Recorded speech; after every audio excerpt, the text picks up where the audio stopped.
Have you ever rebounded on a large trampoline? Usually on a trampoline you jump out of the mat, so it looks like that, you know, and you try to jump as high as you can. Now on a rebounder it's different.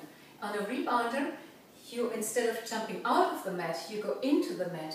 So you put a little bit more of the weight on the heel, you push a little bit the heel into the mat when you're rebounding. And the emphasis goes on down, down, down, down. See, instead with that you have way more stability, you have your center of gravity more down and not so much up, so that helps you. And also it is really more effective. And see, even if I'm bouncing already quite vigorously here, I'm still not leaving the mat. You see, as the mat is so giving, I still come into a very nice vertical movement. And I'm still in contact with the mat with my toes. So the first thing that leaves the mat is the heel. And then when I'm coming now a little bit higher, now also my toes are leaving. And then the toes are the first one, the first part of the foot, which goes again in contact with the mat, and then the heel comes. And we really apply the tripod, which I showed you yesterday. So 25%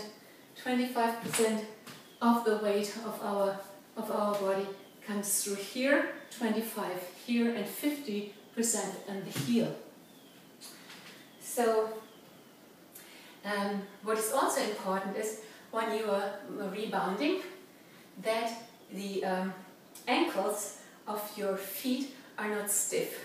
So you don't want to keep the ankles stiff, you let them go like this. So that means when I'm coming in a bit higher bounce, the ankles are hanging.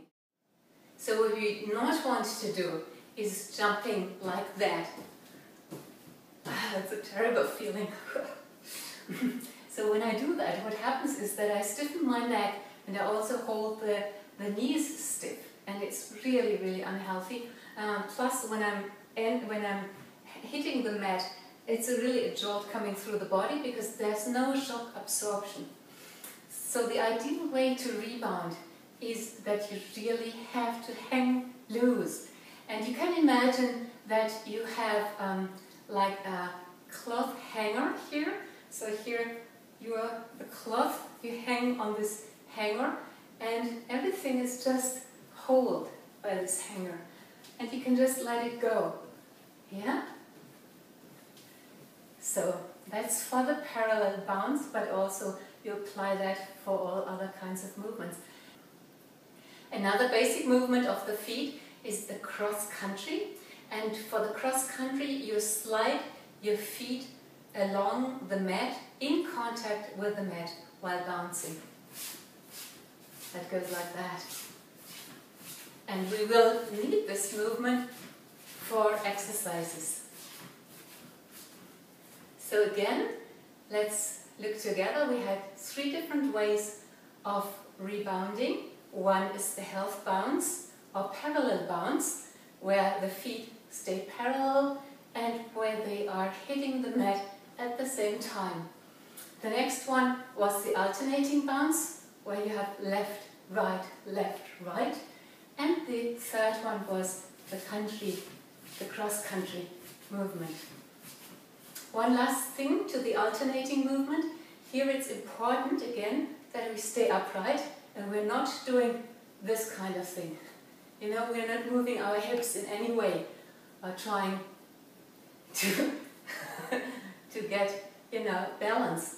So that's the nice thing. You will train your core muscles when you're doing it, because you have to hold yourself upright so that you stay aligned.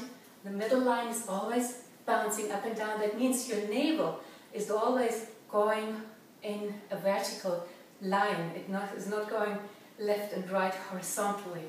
It's always staying in the middle. So when we're bouncing like that, it's in the middle. When we're bouncing in the parallel bounce, it's in the middle. And when we're doing the cross country, it's in the middle too. Okay? Now it's up to you to try it out.